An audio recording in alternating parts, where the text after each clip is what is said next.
da JPTV e do portal JP News. Mais uma edição do programa Estúdio Aberto está no ar aqui pela Rádio Progresso de Montenegro, a nossa RPM Rádio, sempre trazendo as notícias de destaque ao vivo na rádio e gravado pela JPTV e portal JP News. Aqui ao meu lado, já chegando com o seu tradicional café, João Batista Teixeira. Tudo bem, Teixeira? Tudo bem, Adriano, graças a Deus, tudo em paz. Estava aqui providenciando café em outra seara, né? Outra seara. Eu esqueci aqui hoje, mas a turma aqui da redação é pra lá de bacana. Estou com o cafezinho aqui, o café na frente, Adriano, vamos em frente. A gente vai trazer os principais assuntos de destaque aqui. A estação de turismo foi arrombada na madrugada de segunda para terça-feira, né? Quando o pessoal chegou de manhã para trabalhar, estava arrombado. O pessoal roubou picolé, chocolates e alguns aparelhos de som, inclusive, Teixeira. Lamentável isso, né? O que dizer, Adriano? Eu acho que está dentro de um contexto muito maior, né? Porque uma coisa como essa, Adriano, é tão reles, né? Que ficaria quase na categoria de vandalismo, né? Exato. Vandalismo ali, um idiota qualquer, o efeito matilha, né? Aquele sujeito que ali sozinho não faria, mas junta mais 2 ou 3 acaba fazendo. Não estou dizendo que tenham sido 2 ou 3 ou 4 ou 10, né? Pode ter sido um camarada só. Em geral, o efeito matilha atua como incitador, né? E o camarada acaba fazendo aquilo que não faria isoladamente. Mas é lastimável, né, Adriano? Porque tudo isso, todo esse prejuízo é a estação da cultura. Isso está relacionado ao município, né? Então, todo tipo de ação contra o patrimônio, direta ou indiretamente público, acaba refletindo sobre todos nós, né? É um dinheiro pequeno ou muito ou não, pouco importa, que poderia ser aplicado de outra forma. E nós estamos aqui enxugando o gelo no Brasil e despendendo o dinheiro que não temos, né? É uma pena, né? Lastimável, é a única coisa que a gente pode dizer, num país cujo aparato policial só faz crescer. Aliás, aqui eu admiro todas as pessoas que trabalham na área de segurança, né? São pessoas que se expõem a riscos que nós, réis cidadãos, não corremos. Mas a verdade é que tudo isso tem sido ineficiente, né? Ineficaz, ineficiente, a esta altura eu já nem sei mais dizer. Eu acho que mais ineficaz, né? Porque não é o problema social, de maneira geral, não é um problema de caso, não é um caso de polícia, né? Nosso problema número 1 chama-se mau exemplo. Como é que nós vamos imaginar que uma população seja correta, honesta, se os dirigentes não são? É um escândalo atrás do outro, né, Adriano? É um salve-se quem puder, né? E o povo acaba sendo dizendo. O povo hoje, não adianta fazer demagogia, o pessoal dizer, não, o povo está deseducado. Isso é notório, né? Isso é qualquer sujeito que não tenha, digamos assim, pretensões eleitorais, né?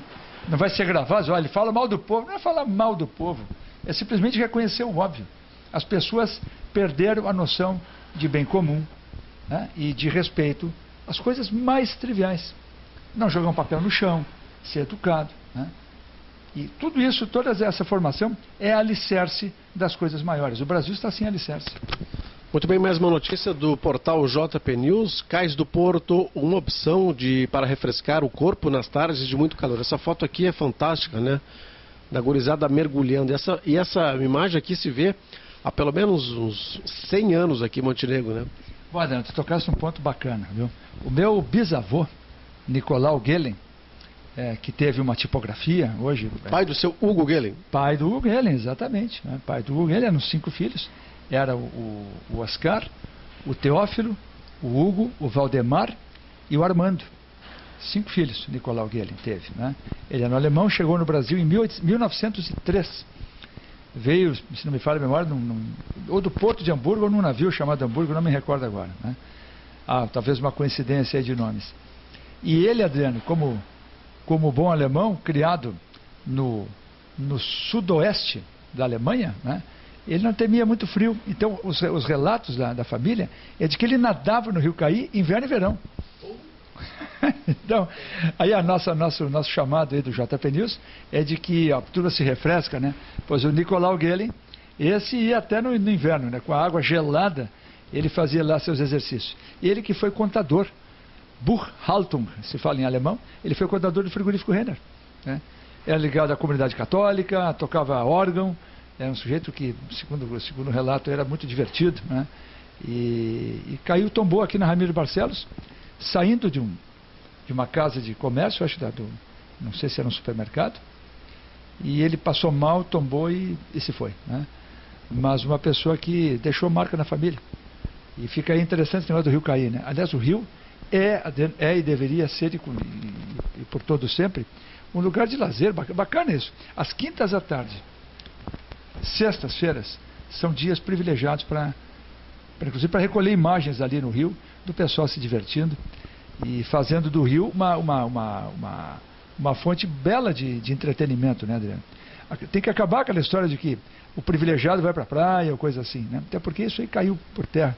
Hoje em dia quase todo mundo vai para a praia, dá um jeito, pega uma carona, né? Dorme de favor, dorme no chão, dorme na rua, mas vai, né? Mas o rio é uma beleza aqui natural, tão bonito. Pena que frequentemente tem os índices de coliformes fecais que estão afetados. E a sua piscosidade muito reduzida, né? Isso é um pecado. Eu cresci, Adriano, ouvindo o meu tio, né, irmão do meu pai, ele contando as proezas deles aí em pescarias, né? Que eles pescavam dourado. Imagina só, era uma prática corrente pescar dourado no rio Caí. O meu pai nasceu em 26, meu tio acho que era uns 2, 3 anos mais velho, deve ter nascido em 23, 24, e esses relatos dele devem, digamos assim, pertencer aos seus 20, 25 anos, né? Então lá por volta de 1944, 1950, se pescava, talvez um pouco mais, mas pelo menos em 44, 50, se pescava dourados aqui no rio Caí. E hoje em dia o camarada sofre para tirar um lambari, né?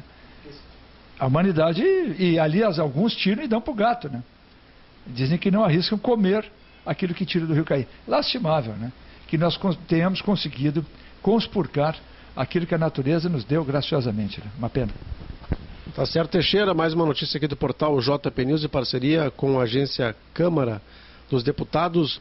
O presidente da Câmara, Eduardo Cunha, marcou para a próxima quinta-feira, dia 26, ao meio-dia, a instalação da Comissão Parlamentar de Inquérito da Petrobras. Durante a reunião, serão definidos o presidente e o relator da comissão. Um dos dois será indicado pelo PMDB, que lidera o maior bloco de criação. A CPI terá 26 membros titulares, igual ao número de suplentes. Mais um titular e um suplente, atendendo ao rodízio entre as bancadas não contempladas. Durante a leitura do ato de criação no último dia 5, Cunha afirmou que a composição obedecerá à formação de blocos partidários e não à composição dos partidos isolados. Adriano, é uma coisa interessante. O PMDB ainda é o maior partido do país, né? É o maior partido. Em compensação, não exerce protagonismo, né? Isso é uma coisa engraçada, né? Não exerce protagonismo e, no máximo, tem oferecido o vice-presidente da República. É interessante que ele é a maioria no próprio Congresso, no entanto, o governo está tendo dificuldade de ter a maioria no Congresso, né? Porque o PMDB faz parte, teoricamente, da presidência da República em função do vice-presidente ser. Isso tudo se houvesse lealdade, exatamente, né? Lealdade, alinhamento, né? Digamos assim, a busca dos mesmos objetivos, né? Mas a política não funciona assim, né? Aliás, eu assisti nesse final de semana, aquele filme O Getúlio, com o Tony Ramos. Tu assiste esse filme? Não cheguei. Recomendo a ti e a todos que nos ouvem e assistem, recomendo que assistam esse filme, porque ele, se não a verdade integral, acho que boa parte dela, né? Eu tive a oportunidade de já ler um livro, acho que se chama Quem Matou Getúlio, escrito pelo Carlos Heitor Coni, em que ele descreve, dando certa dramaticidade, né, aqueles momentos finais do Getúlio, e certamente foram dramáticos, né? Como é que um homem que promoveu tantas coisas extraordinárias dentro do país, né, seja no trabalhismo, seja nas grandes empresas estatais, como é que um homem como esse, Adriano, pode ter caído em desgraça e atentado contra a própria vida? Mas o que eu queria dizer é o seguinte: o Getúlio, num determinado momento, ele diz uma frase que é a seguinte: ele diz que em toda a vida pública dele, nunca ninguém apareceu para pedir algo para o país. Na vida pública dele, as pessoas só pediam para si mesmas, né? Então, a política, infelizmente, é isso. Quem tem paixões políticas, né? Aquele fervor, já dizia, a frase é atribuída ao Bernard Shaw, dizem que não é, mas enfim, vamos imaginar que seja o Bernard Shaw. Ele diz que, eu já usei isso em algum texto, volta e meia uso, né? Ele diz que toda pessoa que aos 18 anos não é comunista, isso na época inglesa, né? Se aos 18 anos você não é comunista, você é burro, né? Mas se aos 40 você ainda você também é burro. Ou seja, esse fervor, essa paixão política, né? A política, infelizmente, a política real, a realpolitik, né? Não é assim que funciona. Na verdade, as pessoas buscam interesse e o PMDB é aliado numas, né? Quando interessa. O que o pessoal do governo, o PT, nominalmente, conseguiu foi ressuscitar o PMDB, né? Que o PMDB vislumbrou, opa, com a decadência do prestígio, decadência acelerada do prestígio da Dilma Rousseff, o PMDB e o PSDB não ocupando digamos assim, uma posição de efetiva oposição, o PMDB renasce como força possível, né, Adriano? Imaginando uma eventual candidatura. Agora, o Lula já teria recomendado a Dilma que se aproxime do Cunha, né? Do Eduardo Cunha, rapidamente, né? Porque o Lula, este é macaco velho, escolado, né? Foi um mestre na composição de governo, né? Ele, sim, mas em compensação, o mestre que criou 39 ministérios, né, Adriano? Eu digo mestre na composição de atrair partidos de diversos... dos arranjos, né? E se afastando de qualquer orientação ideológica, né? Quer dizer, ele conseguiu destruir toda e qualquer, digamos assim, veleidade de que haveria algum tipo de fidelidade axiomática ideológica, ele mandou para o espaço, né? E nós temos aí agora um governo que nos impinge controles, gastos. Sabe que caiu com o consumo? Aqui não estamos falando aqui de consumo de grandes estatísticas. Caiu o consumo de combustível e de gás de cozinha. E os supermercados estão acusando também a diminuição de... Claro, a inflação aí, o pessoal sofrendo no bolso, né? As pessoas sofrendo. Todo o país vem sofrendo. Agora, dentro desse sofrimento, eu te pergunto, fecharam algum ministério? Nenhum. Quer dizer, qual é a respeitabilidade? Talvez vão criar um novo, né? É só o que falta, né? Mas eu acho que não fazem isso. Eu acho que quando criarem, vão criar 2, né? Para não ficar 40, porque aí tem a história do Alibaba, né? 41. A hora que se quiserem aumentar, vão para lá logo para 41, 42, para fugir da piada pronta. Muito bem, Teixeira, a gente segue aqui com mais informações do nosso estúdio aberto. Lembrando que esse programa é transmitido sempre ao vivo pela Rádio Progresso Montenegro e gravado pela nossa JPTV. Teixeira, chegou a hora de a gente falar de esportes aqui, né? O Grêmio jogou ontem e acabou empatando, né? Muitas vaias, e o técnico Felipão está dizendo, economizamos 4 milhões de reais, já podíamos gastar então pelo menos uns 500 mil. Ele está pedindo contratações, né? No Inter, né? O Inter tem algumas opções e o técnico Aguirre ainda esconde elas para o jogo de quinta-feira contra a Universidade de Chile. Destaque também ainda, o grupo RBS está dando um destaque muito grande, várias matérias em suas mídias, desse trabalho que está sendo feito no setor misto, né, para o jogo de domingo no Grenal. Então a mídia está, pelo menos o grupo RBS, está apostando e incentivando muito essa criação do setor misto. Mas isso é uma iniciativa espetacular e... repercutiu em todo o Brasil, né? Maravilhoso, né, Dani? E isso pode dar a primeira é uma gotinha de água no oceano, mas é uma contribuição estupenda para acabar com a boçalidade, né? O sujeito, eu digo aqui nesse microfone e já repeti, tenho que repetir várias vezes, é uma bobagem, mas tem que ser dita. Tal a estupidez que graça por aí. O esporte, Adriano, é puro entretenimento, né? A sua família é sua mulher, seu filho, seu pai, seu marido, né? Isso é a sua família, a sua esposa. Família não é Inter, não é Grêmio. Isso é uma mera preferência clubística, né? Que não condiz com nenhuma violência, com nenhuma agressividade, além de uma gozação e pronto. Toca uma flauta aí, perdeu, ganhou e pronto. Quanto ao Internacional, Adriano, eu ia te fazer uma pergunta. O Nilmar foi expulso, né? Contra o Strongest. Não joga quinta, né? Contra o time chileno, né? E a pergunta é a seguinte, quem é que entra no lugar dele? O temor é que entre o Rafael Moura, né? Pô, mas aí é que eu estou provocando. Este é o temor dos... Mas eu estou provocando, né? Como é que pode ser o temor se ele seria, teoricamente, o reserva imediato? E dizem as boas e más línguas que ele custa 400 mil reais por mês para o Internacional. Mas é inacreditável, né? Quer dizer, o reserva imediato, com 400 mil reais, o pessoal está considerando várias hipóteses, né? Uma delas é que o Vitinho ocupe o lugar do Sacha, o Sacha joga de centroavante, ou o Alex faça um papel de centroavante de surpresa, né? É piada pronta, né, Adriano? Por isso é que aí, caindo no Grêmio, a gente não pode, digamos assim, cair matando de pau no Romildo Bolzan, porque ele está limpando o Grêmio. Claro. Né? O Internacional, Adriano, tu imagina o seguinte... Não há surpresa no resultado, né? Não. Mas tu imagina o seguinte, maravilhosa a campanha do Inter, possível, né? Não que fez. Teoricamente. Teoricamente, maravilhosa. Porque tem Anderson, tem o Vitinho, tem o Sandro Lopes. São 10, 12 contratações, quer dizer, um negócio espetacular. Pegaram o cara lá no Catar, né? Agora, tu has de convir comigo, que se o Internacional não conquistar nada esse ano, no final do ano não desmanche, né? Não é? Se chegar no final de 2015 e o desempenho do Inter não for condizente com todo o investimento, o que está acontecendo no Grêmio agora vai acontecer com o Internacional. Não tão radicalmente, mas... Né? Interessante que ao longo da história do futebol, o grande sucesso dos jogadores foram aqueles que chegaram desapercebidos, que foram... O Paulo Nunes veio de troco pelo Magno, veio depois do Verdade. também, era terceiro reserva do Vasco. Verdade, Adriano, verdade. O Silva era zagueiro do Vasco, terceiro reserva também veio, um grande chefão. E aqueles jogadores que chegam com grande expectativa acabam não dando certo, talvez a pressão muito grande aqui no Rio Grande do Sul, né? Não, e também problemas de vestiário, né, Adriano? Porque esse grande figurão, o medalhão, a gente normalmente não aborda isso, né? Mas o medalhão tem uma resistência no vestiário, né? Porque ele é o cara que ganha 10 vezes mais que o outro, né? Então tu imagina, dentro de um time, são 11, é uma equipe, né? Só que um cara ganha 700 mil por mês, é o caso do D'Alessandro, né? Seria por aí o salário dele, não tenho certeza. Mas deve ter alguém dentro do time que ganha 70 ou menos, né? Pô, 70 já é uma barbaridade, né? Um dinheiro fantástico por mês. Mas para o grupo é pouco. O cara olha assim, eu estou aqui carregando piano, né? E ele ganha 10 vezes mais do que eu. Então esses problemas de vestiário, eles não são lá muito visíveis, sabe, Adriano? Por isso que às vezes o camarada chega, por exemplo, esse Marcelo Oliveira, que chegou no Grêmio e está muito bem integrado, né? Diz que é uma das lideranças dentro do Grêmio. Interessante. Agora, voltando no resultado de ontem, Grêmio e Juventude, né?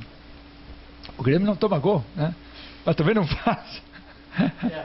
Não tomou, mas também não fez. E eu acho que o Felipão, o Felipão, Adriano, o que ele anda dizendo aí, não sei, tia, eu acho que o Felipão está fora da casinha, né? Está fora da casinha. Por quê? Primeiro, o camarada que se demite do campo, eu saí, eu não estava fazendo o que eu mandei, coisa e tal, isso é falta de comando, né? E uma coisa que é óbvia, que ele tira nos ombros dos jogadores toda e qualquer responsabilidade. Ora, não pode ser assim. Uma comissão técnica nunca pode se abster. É como se tu, como editor aqui do grupo, dissesse, os caras não fazem o que eu mando, aí eu estou saindo, né? Não existe isso. Vai trabalhar. Aliás, é o que está acontecendo no Grêmio agora de manhã, diz que o time do Grêmio está treinando, né? Me faz lembrar aquela piada antiga de um sujeito que mal cantava, foi fazer uma apresentação num palco, num boteco desse aí, fazer um karaokê, né? E ele cantou horrivelmente bem desafinado e o pessoal aplaudiu, bis, pedia bis, né? E aí ele estranhou um pouquinho, mas cantou de novo, tão mal quanto. Cantou, né? Quase como lá o Calbi Peixoto, cantei, né? Cantou, e sempre aplaudindo, o pessoal pedindo bis lá pela Santa, e ele disse assim, olha, pessoal, não estou entendendo, né? Eu sei que eu não sou um bom cantor, por que vocês estão pedindo bis? Aí um deles gritou assim, vai cantar até aprender. É o caso do Grêmio, né? O Grêmio empatou ontem, disse que já está treinando agora de manhã, tem mais que treinar mesmo, né? Tem que treinar para aprender. Agora, não é surpresa, Adriano. O Grêmio já vinha com meio de campo bem medíocre. Quer dizer, os bitecos, cadê os bitecos? Né? A promessa do Grêmio, o biteco. O próprio Mamute, né? Mamute, né? Mas não dá, não é assim. Não, às vezes valorizam de mais ou de menos, aí fazem, o cara é craque, é um grande jogador, não é? De qualquer sorte, ontem o Grêmio também teve um pouco de azar, né? O Juliano é um bom jogador e tem problema no público, fez uma cirurgia delicada, vai levar um tempo aí para se recuperar. Entrou ontem para começar a pegar um ritmo, mas é só um treino, não é um sujeito que tem arrancada, né? E o que dizer, Adriano? Eu acho que o Grêmio tem que ser coerente. Agora, o Felipão é que está pisando na bola. Porque esse tipo de conversa, né? Esse tipo de conversa, porque já economizamos 4 milhões, dá agora para gastar 500 mil, não é legal ele levar isso a público. Isso é uma discussão dentro de casa, né? Ele que sente lá com o Romildo Bolzan, com o Rui Costa, com o Fábio Koff, e digo, olha, eu estou me desgastando aqui, nós não vamos chegar a lugar nenhum. Olha, o Grêmio, com esse plantel, não vai chegar nem entre os 8. Ou nós vamos correr o risco de cair no brasileiro. Mas isso é dentro de casa. Roupa suja, senhor Luiz Felipe Scolari, se lava em casa, né? E ele está jogando no ventilador, não gostei não. Eu acho que o Felipão está misturando prestígio, passado, personalidade, com profissionalismo, com respeito aos caras que trabalham com ele. Não é por aí. Não estou gostando não. Acho que o Felipão está decepcionante nesse aspecto. Teixeira, agora 2 notícias nacionais para o teu comentário. Collor recebeu propina na BR Distribuidora, diz Doleiro. A Folha de São Paulo teve acesso a novo depoimento de Youssef, que afirma: senador ficou 1% de valor de contrato. Interessante que nessa notícia aqui é uma notícia do jornal O Globo, né? E eles citam, sem problema nenhum, com tranquilidade, né, que a Folha de São Paulo teve acesso ao novo depoimento, né? Uma visão bastante madura de concorrência da imprensa nacional. Também uma outra notícia: uma pesquisa mostra que maconha é 114 vezes menos letal que o álcool. São as 2 notícias aí, Teixeira. Bom, vamos começar pelo Collor, né? A foto é hilária, né, Dani? Incrível, né? O Collor está com uma... O pessoal é maldoso também, né? Esse foi... Isso tu sabe, os caras com as máquinas fotográficas que existem hoje em dia. Eu fui assistir uma entrevista do Grupo Folha lá, com o Ronaldo Nazário, e o pessoal da grande imprensa com umas máquinas, uns verdadeiros canhões, aquelas que batem 300 fotos por minuto, né? Coisa de louco. Então é claro que o cara, quando pega uma foto dessa assim, com uma indignação, o Collor está risível, né? Como quem diz assim, se mostra surpreso, né? Com a própria acusação e com a manchete. Tem muita malandragem na imprensa, né, Dan, de colocar, e o pessoal, cá entre nós, o pessoal deve se divertir fazendo isso, né? Agora, eu acho que em relação ao Petrolão, a BR, a Petrobras, eu acho que a pergunta, Adriano, ela precisa mudar de enfoque. Lembra da teoria dos conjuntos, né? Aquela história do conjunto, a parte, digamos assim, não inclusa no conjunto, né? O complemento. A pergunta que se faz agora, eu acho que deveria ser diferente. Não é quem está envolvido no Petrolão. O que o pessoal está tentando, isso também tem um pouco de malandragem. Estão colocando a coisa da seguinte maneira: quem é que não está envolvido no Petrolão? Porque se todos os gatos são pardos e todos eles couberem no mesmo saco, no mesmo balaio, né, aí então não se faz coisa nenhuma. Eu acho que aliás, não tem nem dúvida, né? Eu acho que esta é a manobra do governo, né, que às vezes conta com as seclas na própria imprensa. A gente há de reconhecer que a imprensa nem sempre não estou falando da Folha de São Paulo, falando em geral, tem muita tendenciosidade, né? Não é uma coisa assim tão linear, né? A imprensa também é sujeita à podridão, né?